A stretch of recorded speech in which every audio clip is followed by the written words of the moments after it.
नमस्ते। Solid fact with Hemant अत्री में आपका स्वागत।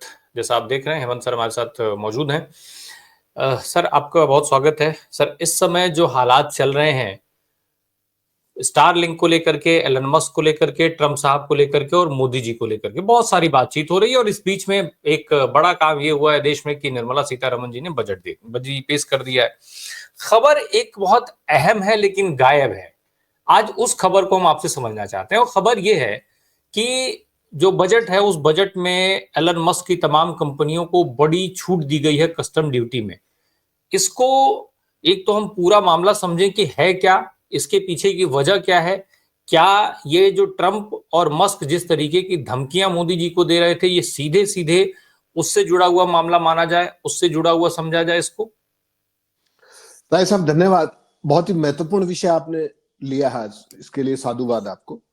हकीकत देखेंगे आप तो जो इस अपना जो बजट पेश किया निर्मला सीतारमण ने शनिवार को, उसमें जो जो चीजें बताई जानी चाहिए थी वो देश की जनता के सामने जानबूझकर छुपाई गई।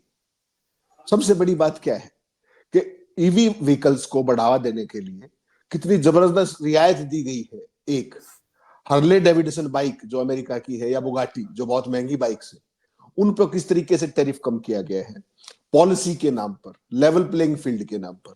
ये हिंदुस्तान के इतिहास में राय साहब भूतो न भविष्यते है।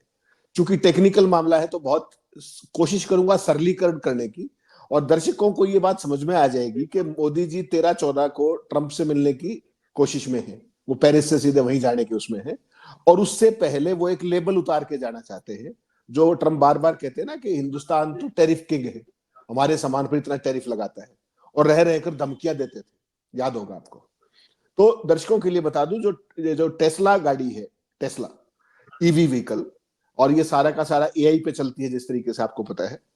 इसकी जो इसको जो रियायतें दी है मोदी जी ने इस बजट के अंदर, उससे पहले भी आपको ध्यान होगा, जब पिछली उसमें था, इससे पहले अप्रैल में एलन मस्क हिंदुस्तान आना चाह रहे थे, लेकिन उस समय चुनाव चल रहा था और एन वक्त पर उन्होंने यहां आना स्थगित कर दिया था। बताया तो ये भी जाता है कि उनको कहीं ये फीडबैक आया कि कहीं ना कहीं चुनाव में कोई गड़बड़ ना हो जाए, उनका मोदी के साथ लेबलिंग ना हो जाए, तो उन्होंने लास्ट मोमेंट पे टेस्ला का नाम लेकर के वहां व्यस्त हूं करके कैंसिल कर दिया अपना यात्रा। देखिए, टेस्ला में जब आज से अगर साल भर पहले देखेंगे आप, तो उस पर जो टैरिफ था वो 125% था। जो 100 रुपए की गाड़ी 250 की मिलेगी, उसको घटा करके 70% कर दिया था, अगर आपको ध्यान होगा तो। इस बजट के अंदर ईवी पॉलिसी के नाम पर बहुत बड़ा खेल कर दिया गया है। मेक इन इंडिया के नाम पर टेस्ला के लिए और उस जैसी और कंपनियों के लिए एक खेल किया गया है। और वो खेल क्या है कि अगर कोई विदेशी कंपनी अगले 3 साल में भारत में $500 मिलियन इन्वेस्ट करती है, यानी कि 4350 करोड़, 4350 करोड़ इन्वेस्ट करती है, तो उसकी जो व्हीकल्स होंगी उन पर जो ये टैरिफ होगा वो केवल 15% होगा।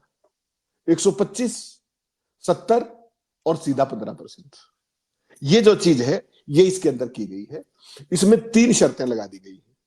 पहला ये कि आपको 4350 करोड़ इन्वेस्ट करने पड़ेंगे। फिर दूसरा, 3 साल के अंदर आपको जो आप गाड़ी बनाएंगे उसका 25% जो होगा वो लोकल कंपोनेंट हिंदुस्तान का होगा, मेक इन इंडिया के तहत। और 5 साल में 50% करना होगा वो। और जब तक आपका ये प्लांट स्थापित हो तब तक आप इन्हीं दरों पर 8000 कारें हर साल हिंदुस्तान में ला सकते हैं, रेडीमेड, 15% की दर पर। इससे बड़ी रियायत आपने कभी सुनी है क्या? और ये गाड़ियां कौन सी हैं राय साहब, ये जानना बड़ा जरूरी है। ये वो गाड़ियां हैं जिनकी कीमत $35,000 से ऊपर है। बहुत हाई एंड गाड़ियां हैं। $35,000 का मतलब समझ लीजिए सीधा सीधा 30 लाख रुपए से ऊपर की गाड़ियां हैं। ईवी है, इलेक्ट्रिक व्हीकल जिसको हम बोलते हैं, जो बिजली से चलती है, रिचार्जेबल। और तो ये तो किया है टेस्ला के साथ। मतलब ट्रंप से मिलने से पहले ही एलन मस्क के लिए इससे बड़ा मुझे लगता नहीं कि बोनाजा कोई हो सकता है। उसके बाद आप चल पड़िए जो बाइक के ऊपर जो बात थी, अप टू 1600 सीसी की जो बाइक थी, जो बुगाटी और ये हार्ले डेविडसन, जिसपे बार बार वो कहते थे कि 100% टैरिफ लगाते हैं। तो आपको ध्यान होगा मोदी जी ने पिछले जो ट्रंप का कार्यकाल था उस समय इन बाइक्स पर 100% टैरिफ लगता था, यानी कि 100 रुपए की बाइक है तो आपको 200 की पड़ेगी हिंदुस्तान में। तो मोदी जी को जब उन्होंने बार बार टोका पिछली टर्म में, तो मोदी जी ने पहले उसको 75% कर दिया था, आपको ध्यान होगा। फिर 50 कर दिया था। अब एक लेटेस्ट काम और कर दिया इस बजट के अंदर जो छुपाया गया है, उस जो वो था टैरिफ रेट, उसको 50 से भी घटाकर 40 कर दिया गया है। अब टू 1600 सीसी की जो बाइक है, चाहे वो बुगाटी हो चाहे वो हार्ले डेविडसन हो, उस पर जो वो टैरिफ होगा वो 40% होगा, एक जो रेडीमेड बाइक होगी।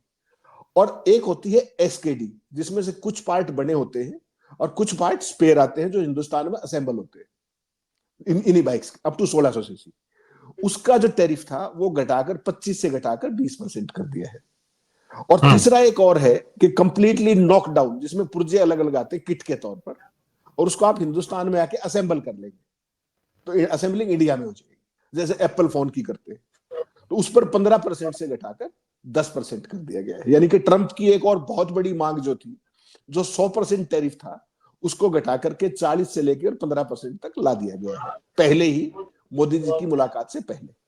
और जो बाइक 1600 सीसी से ऊपर की है, उन पर जो टैरिफ है वो घटा करके 30% कर दिया गया है।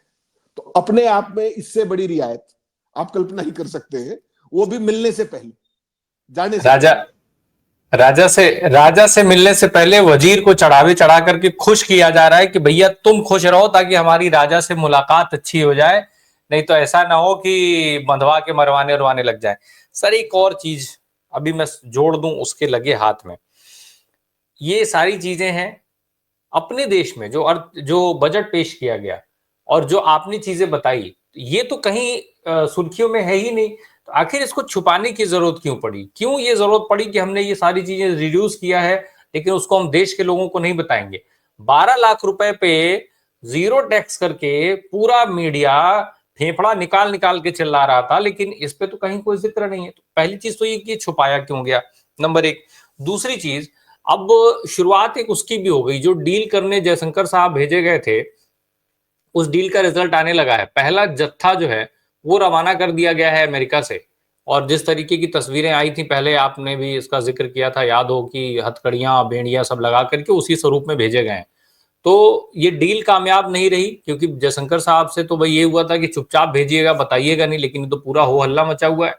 क्या माना जाए कि ट्रंप साहब टुकड़े टुकड़े में करके तमाचा मारेंगे मोदी जी को? ऐसा देखिए, जयशंकर साहब क्या कहते हैं, वो उनकी हिंदुस्तान की जनता को उनको जवाब दे। ट्रंप का अपना जो सपोर्ट बेस है वो बागा सपोर्ट बेस है, और वही है वो भक्त बेस जो मोदी जी का यहाँ भक्त बेस है। वो ट्रंप को हिंदुस्तान में इसकी ऑप्टिक्स क्या बनेगी इस बात से कोई लेना देना नहीं है। उनको तो अपनी जनता के, अपने वोटर के सामने अपने नंबर बनाने हैं कि देखिए मैंने वायदा किया था, और मैंने बेड़ियों में लपेट लपेट करके फौजी विमानों से इनको बहुत ही बेगैरत और जलील करके, पशुओं की तरह लाद करके ट्रांसपोर्ट एयरक्राफ्ट में भेजा है। पैसेंजर एयरक्राफ्ट नहीं है वो, याद रखिएगा। वो ट्रांसपोर्ट C-17 ग्लोब मास्टर, ठीक है। उसका जो 70 से 80 टन का उसकी कैपेसिटी है, और उसमें केवल 70 सीटें रहती है। हालांकि उसकी कॉन्फ़िगरेशन बदल भी सकते हैं बिठाने के लिए, लेकिन सोच सकते हैं आप जिस तरीके की पिक्चर सामने आ रही है। एक बात तो उनको, ट्रंप को इस बात से कोई लेना देना नहीं है कि उनके इस फैसले से हिंदुस्तान में जयशंकर क्या जवाब देंगे या मोदी क्या जवाब देंगे।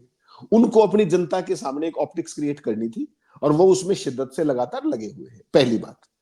दूसरी बात, आपने कहा कि ये जो चीजें आई बजट के अंदर 12 लाख, मैंने आपने बहुत एक सार्थक चर्चा शनिवार को हम दोनों ने की थी कि 12 लाख आज सारा मीडिया चीखेगा। हमने तो बहुत पहले कह दिया था, मीडिया ने चीखना बाद में शुरू किया। वो जो हमने कहा था कि अभी तो गाल सहलाई है, वही बात मैं आज फिर रिपीट कर रहा हूं आपको कि कल दिल्ली की पोलिंग हो जाएगी, कल मोदी जी कुंभ स्नान भी कर रहे हैं। उसके बाद अगले हफ्ते में निर्मला ताई जब वो लेके आएंगे अपने इनकम टैक्स के पूरे जो रूल्स लेकर के आएंगी, नहीं उसके अंदर वो जो गाल गर्म की थी उस पर जो होने वाला है, उसको इंतजार दर्शकों को करना चाहिए कि वो 12 लाख क्या थे, उस पर टैक्स स्लैब क्या है, इनकम टैक्स का पूरा वो नया लेकर के आ रही है। हमने बताया था उस दिन, तो उसको रोका सिर्फ दिल्ली चुनाव के लिए गया था।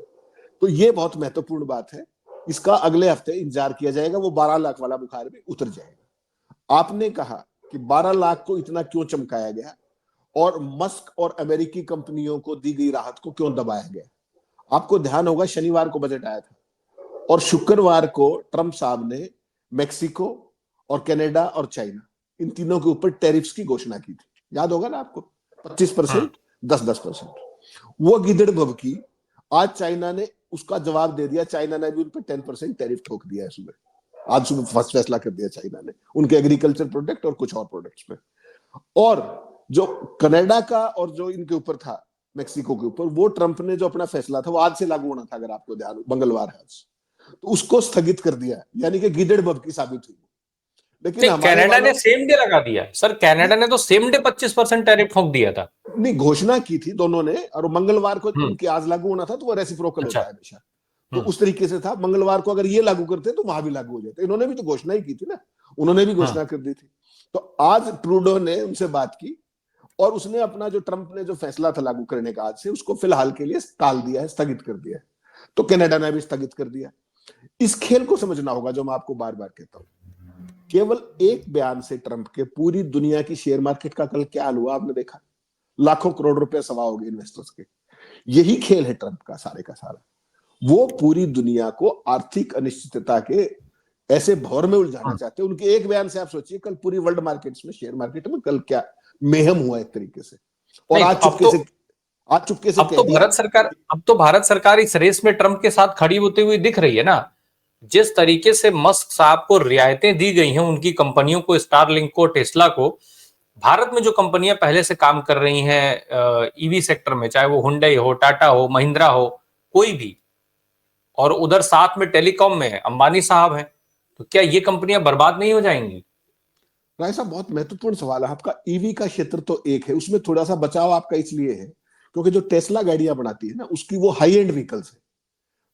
तो $30,000 $40,000 जिसकी कीमत 30 लाख से शुरू होती है। तो हमारे यहाँ तो आपको पता है सेगमेंट बड़े कौन से हैं। हमारे यहाँ तो आप 20 लाख तक के सेगमेंट जो है आम आदमी जो यूज करता है, मिडिल क्लास तक का, तो उसके लिए वो हाई एंड की तो कोई आ जाएगा, कंपटीशन है, चलो उनका तो होता रहेगा। असली खेल स्टारलिंक प्रोजेक्ट में होने जा रहा है। स्टारलिंक प्रोजेक्ट में क्या है, अभी कौन कौन है इसमें? अभी रिलायंस का जियो है, मुकेश अंबानी डायरेक्टली इन्वॉल्व है। सुनील भारती मित्तल का एयरटेल है। दो ही मेन है। इनका जो नेटवर्क है वो ग्राउंड बेस्ड नेटवर्क है। इनका सब जगह आपको पता है, सब जगह खंबे हैं, तमाम चीजें हैं, स्पेक्ट्रम लिया है, सारी बातें। अब जो स्टारलिंक है, स्टारलिंक का सारा खेल सैटेलाइट से है। उनको तो केवल एक स्विच ऑन करना है, बाकी उनके सैटेलाइट लोअर ऑर्बिट में पृथ्वी के ऑलरेडी चक्कर काट रहे हैं। उनको जिस दिन लाइसेंस मिल जाएगा, उनका 1 घंटे का काम, उनको कुछ नहीं करना। यहां पर है असली खेल। देखिए, उन्होंने हिंदुस्तान की सारी शर्तें मान ली है, अमेजन ने भी मान ली है और स्टारलिंक ने भी मान ली है, मस्क की कंपनी ने भी मान ली है कि हिंदुस्तान की सरकार ने 2 मुख्य शर्तें लगाई थी। जब दर्शकों के लिए बता दूं, नंबर 1, जो डेटा होगा यूजर्स का ब्रॉडबैंड के जरिए, वो जब भी भारत सरकार कहेगी उसको शेयर करना पड़ेगा अपनी इंटेलिजेंस एजेंसियों के साथ भारत के। नंबर 2, वो डेटा बाहर नहीं स्टोर करेंगे, वो इंडिया में स्टोर होगा। तो ये दोनों शर्तें मस्क की कंपनी ने भी मान ली है, अमेजन ने भी मान ली है। एक बात। अब असली खेल जो है वो समझना पड़ेगा। जो मोदी जी अब 13-14 हो जाएंगे, असली पेच जहां फंसेगा वो चीज मैं आपको बता दूं। अंबानी लगातार ये कह रहे हैं कि जो सैटेलाइट स्पेक्ट्रम इनको दिया जाएगा उसको ऑक्शन किया जाए, खुली बोली दी जाए उसकी, ना कि स्पेक्ट्रम को अलॉट किया जाए, चाहे वो मस्क की कंपनी हो चाहे अमेजन हो। और सरकार ये कह रही है कि नहीं, हम तो अलॉट करेंगे। तो अलॉट का मतलब समझिए आप, जितना दबाव आएगा उतना ही सस्ता दे देंगे। तो वो सारी जब चीजें आएंगी तो उसमें ये जो दोनों जो स्थापित खिलाड़ी है हमारे, चाहे वो मुकेश अंबानी हो चाहे वो सुनील भारती मित्तल हो, उनका जो अर्बन बेस और जो रिमोट बेस जहां पर नेटवर्क की दिक्कत होती है, वो बहुत जबरदस्त तरीके से प्रभावित होगा। एक और अगर मस्क की कंपनी का एक छोटा सा बैकग्राउंड आपको बताऊंगा। स्टारलिंक के 2 केसेस 6 महीने पहले भारत सरकार के गृह मंत्रालय ने जांच की थी, अगर आपको ध्यान हो। अंडमान निकोबार में तस्कर पकड़े गए थे म्यांमार के, 6,000 किलो मेटामॉर्फिन नशीली दवा, और उनकी जब तलाशी ली गई तो स्टारलिंक की डिवाइस मिली थी, उसके जरिए वो कम्युनिकेट कर रहे थे। जबकि हिंदुस्तान में तो स्टारलिंक के पास लाइसेंस है नहीं। अंडमान के अंदर उनके पास वो पकड़े गए थे और भारत का गृह मंत्रालय उसकी जांच कर रहा था। ऐसे ही मणिपुर के अंदर जो विद्रोही पकड़े गए थे आतंकवादी, उनके पास भी मिनी स्टारलिंक का एक डिवाइस मिला था, जिससे गृह मंत्रालय बहुत ज्यादा चिंतित था। उसका कारण समझना पड़ेगा अपने को क्या है कि जो स्टारलिंक का जो डेटा और वो सारी चीजें जो अब तक चल रही है, वो हिंदुस्तान का जो भी जो मॉनिटरिंग सिस्टम है वो उसको एक्सेस नहीं कर सकता। इसलिए ना तो तस्करों को पकड़ पाता वो, और ना वो इंसर्जेंट्स आतंकवादी को पकड़ पाता। तो ये एक बहुत बड़ी चिंता हिंदुस्तान के अंदर लगातार रही, जिसके बाद स्टारलिंक ने मान लिया कि हम अपना डेटा हिंदुस्तान में सेव कर लेंगे और भारत सरकार कहेगी तो हम अपना शेयर भी कर लेंगे उसके साथ। असली खेल स्पेक्ट्रम पे आएगा, स्पेक्ट्रम की कीमतों पे आएगा। तो क्या मोदी जी जब 13-14 को जाएंगे, देखिए आज की तारीख में ट्रंप का अगर कोई अडानी है तो उसका नाम एलन मस्क है। उसके पैसे से वो जीत के आए हैं, वो भी उनकी पार्टी भी। ना केवल ट्रंप खुद चुनाव जीते, बल्कि दोनों सदनों के अंदर भी उनकी पार्टी को फिलहाल के लिए बहुमत है, चाहे थोड़ा बहुमत है। और ये 1 साल बाद वहां चुनाव होना है। इसीलिए ट्रंप फटाफट फटाफट सारे फैसले तमाम तरीके के लागू कर रहे हैं, चाहे वो डिपोर्टेशन है, चाहे वो टैरिफ है, चाहे कुछ भी है। वैसी सूरत में जब मोदी जी 13-14 को जाएंगे, तो अब मोदी जी ने होमवर्क तो अपना पूरा कर लिया। वो जाके बताएंगे कि साहब देखिए हम टैरिफ किंग नहीं, हमने टेस्ला पे कम कर दिया, हमने हार्ले डेविडसन पे कम कर दिया। और उसके बाद वो सीधा सीधा मस्क का काम है धंधा। मस्क धंधेबाज आदमी, और वो जहां भी धंधा करता है वो मोनोपोली करता है, वो किसी का कंपटीशन बर्दाश्त नहीं करता। तो अब उसका टेस्ला का खेल हो गया। उसके लिए 4350 करोड़ कोई बड़ी अमाउंट नहीं है, एक पल का काम है उसका, दुनिया का सबसे रईस आदमी है। तो अब वो इसमें करेगा स्टारलिंक के अंदर। तो क्या मोदी जी इस साल के एंड तक सैटेलाइट, ये जो ब्रॉडबैंड है, ये आने की संभावना है। ट्राई उस पर अपने नियम बना रही है, तमाम स्पेक्ट्रम कैसे होगा, क्या रूल्स होंगे, उस पर ट्राई में काम चल रहा है। तो क्या मोदी जी स्पेक्ट्रम की कीमतों पर जो अंबानी कह रहे हैं वो बात मानेंगे कि भाई नीलामी की जाए, या जो सरकार कह रही है कि नहीं हम तो अलॉट करेंगे? ये बहुत महत्वपूर्ण सवाल होगा जो आने वाले समय में देखा जाएगा। तो कुल मिलाकर के मोदी जी ने होमवर्क कर लिया है ट्रंप से पहले। अब वो किस तरीके का रिस्पॉन्स देते हैं, किस तरह की बातचीत होती है, ऑप्टिक्स क्या रहती है, मोदी जी उसको किस तरीके से प्रोपगेट करते हैं। देखिए एक रियायत तो मोदी जी आज ले गए, वहां पर जो गुजरात जितने भी अवैध प्रवासी थे अमेरिका के अंदर, अब हिंदुस्तान के 1700 अवैध प्रवासी उनकी हिरासत में है, और 18,000 वापस किए जाने। तो जो पहला जहाज भेजा है वो जान पूछ करके अमृतसर लैंड करेगा आज रात को, और उसमें मैक्सिमम जो अवैध प्रवासी हैं, अगर आप देखेंगे कुल, तो 50% अकेले गुजरात के हैं। लेकिन पहली खेप जो आ रही है उसमें गुजरात के नहीं बताए जा रहे, सारे पंजाब के बताए जा रहे हैं। तो ये एक खास तरह की ऑप्टिक्स है, क्योंकि पंजाब में आम आदमी पार्टी की सरकार है और कल दिल्ली में पोलिंग है। तो हर चीज को मैनेज करने की कोशिश विदेश मंत्रालय के थ्रू, या जहां पर जो अपने सोर्सेज है उसके थ्रू करने की कोशिश की जा रही है। लेकिन बकरे की मां कब तक खैर मनाएगी? जो 1700 उनकी हिरासत में है जो वहां पर, वो कभी ना कभी तो, आज नहीं तो कल नहीं तो परसों आएंगे ही। वो गुजराती सारे एक्सपोज होंगे। तो ये सारे, ये टेक्सास से आ रहे हैं आज सारे लोग। टेक्सास में उनका एक डिटेंशन सेंटर है, वहां से उनको जहाज में आज हिंदुस्तान भेजा जा रहा है। आज रात को अमृतसर लैंड करेंगे। तो कुल मिलाकर के अमेरिका को कैसे खुश किया जाए, ट्रंप की नाराजगी को कैसे दूर किया जाए, मोदी जी ने अपना होमवर्क पूरा कर लिया है। अब देखते हैं कि उधर से क्या रिस्पॉन्स आता है, क्योंकि सच्चाई तो सामने आएगी नहीं। मीडिया को तो आपको पता ही है, मोदी मोदी करना है वहां जाकर के, उसके अलावा कुछ नहीं। नहीं, लेकिन मोदी जी तो शुद्ध रूप से व्यापार करने जा रहे हैं। हमारी और आपकी पहले भी इस पर चर्चा हुई है। व्हाइट हाउस का जो व्हाइट हाउस ने जो लिखा था इनसे बात होने के बाद, प्रधानमंत्री नरेंद्र मोदी और राष्ट्रपति ट्रंप के बाद से, उसमें जो साफ साफ लिखा है कि आपको आना है और हमारा माल खरीदना है। जब हम बिजनेस करने जा रहे हैं, हम उनका माल खरीदने जा रहे हैं, तो उसके पहले ये जरूरत क्यों पड़ रही है कि वजीर को खुश किया जाए, होमवर्क किया जाए, ताकि हम वहां जाके बता पाएं कि हम आपके लिए क्या करके आए हैं, आपके एक प्रमुख सिपाही के लिए क्या करके आए हैं, कितनी रियायतें दे करके आए हैं, कैसे देश का पैसा बर्बाद करके हम, और इस शर्त पर हम आपके पास आए हैं। क्यों जरूरत पड़ रही है? जा तो तब भी आप व्यापार करने रहे हैं। राय साहब, एक होता है फील गुड फैक्टर। जब आपके अंदर अनहोनी की आशंका होती है, आपको पता है ट्रंप किस तरह का व्यक्तित्व है, वो किसी के साथ कुछ भी, कोई भी भाषा, किस तरीके की कोई भी मजाक और बेहुदगी की हद तक भी कई बार चीजें कर देते हैं। और मोदी जी के साथ उनकी अदावत किस बात पे हुई, आपको ध्यान होगा, यही वही मोदी है जिन्होंने उनके लिए पिछले चुनाव में वोट मांगे थे ह्यूस्टन में। अब की बार ट्रंप सरकार, हाउडी मोदी, अगर आपको ध्यान हो। उसके बाद अहमदाबाद के अंदर नमस्ते ट्रंप, कोविड के दौरान में सारे सब लॉकडाउन के उन सिद्धांतों को तोड़ते हुए।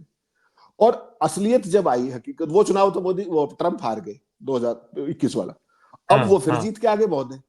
तो पिछले साल जब वो कैंपेन कर रहे थे, हमने पहले भी चर्चा की थी उस पर, तो वो मोदी जी से मिलने चाह रहे थे सितंबर अक्टूबर अगस्त सितंबर में, जब ये वहां गए थे यूएनजीए में, संयुक्त राष्ट्र महासभा में।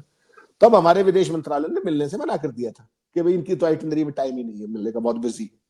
तो ट्रंप उस बात को भूले नहीं, और उसी का खामियाजा आपने देखा कि ट्रंप की असली लड़ाई किससे है? चाइना से। लगातार चाइना के साथ हाथ, क्योंकि चाइना उनको चैलेंज कर रहा है। और ट्रंप ने राष्ट्रपति बनते ही पहला फोन किसको किया? शी जिनपिंग को। और क्या कहा क्या आप मेरे इनॉग्रेशन पे आइए? वो नहीं आए, उन्होंने अपने उपराष्ट्रपति को भेज दिया। और आपके विदेश मंत्री 3 से 4 बार अमेरिका जाकर के आए। हर जगह ये खुलेआम अब ये बात सार्वजनिक हो चुकी है, सरकार नहीं मानेगी। कल हाउस में भी राहुल गांधी ने कह दिया कि हमारे विदेश मंत्री उनके लिए न्योते का जुगाड़ कर रहे थे, लेकिन ट्रंप की ट्रांजिशन टीम ने मना कर दिया। उसके बाद हिंदुस्तान के मीडिया ने जो ट्रंप के इनॉग्रेशन में जो जलालत बिखेरी है कि नकली ट्रंप को पकड़ करके मोदी आएंगे तो इतना बड़ा दरबार लगाएंगे, इतने बड़ी वो करेंगे, वो अपने दोस्त मोदी के लिए ट्रंप ये करेंगे, वो सारा माहौल आपने देखा, वो डेस्परेशन। उसी डेस्परेशन के तहत अब मोदी जी 10-11 को आपको पता है पेरिस में है एआई कॉन्फ्रेंस है इंटरनेशनल, वहीं से उनकी प्लानिंग वाशिंगटन डीसी जाने की है और उनकी 13 या 14 को मुलाकात हो सकती है ट्रंप साहब से।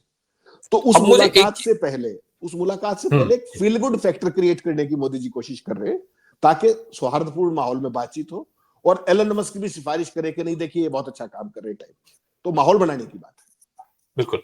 मुझे एक चीज और समझ लें सर आपसे जरा, अब जब स्टारलिंक और टेस्ला की एंट्री हो जाती है भारत के अंदर, स्टारलिंक आ जाता है, तो अंबानी भाई एयरटेल जो है मित्तल जी का, भारती मित्तल जी का, सुनील भारती मित्तल, उनका उसमें जब इलेक्टोरल बॉन्ड वाली लिस्ट आई थी तो उसमें उनका नाम था और भारतीय जनता पार्टी के लिए उन्होंने इलेक्टोरल बॉन्ड खरीदे थे।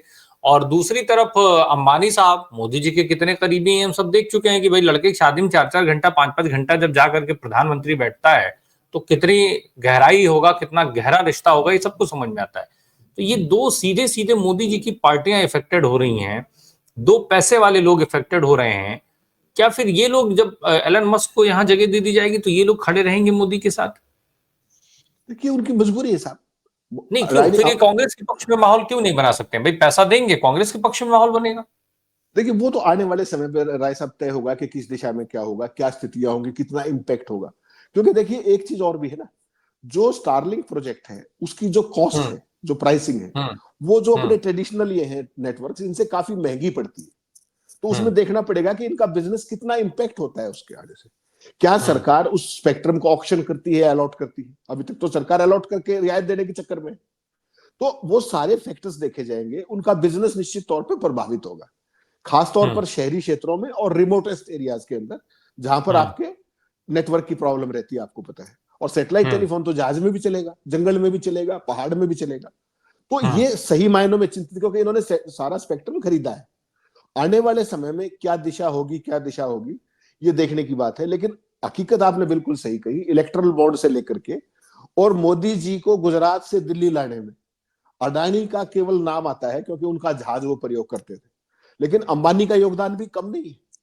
वो उन दोनों के ही सामूहिक प्रयोजन है।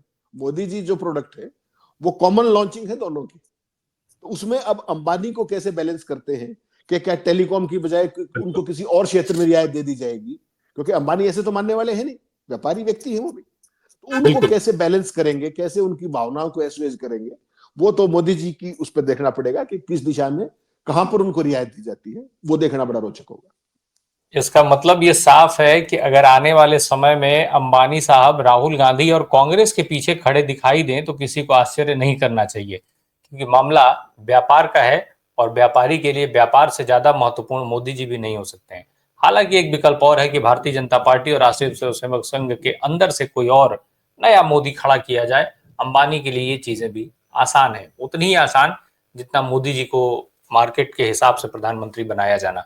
बहुत बहुत धन्यवाद हेमंत सर हमसे बात करने के लिए। Thank you so much.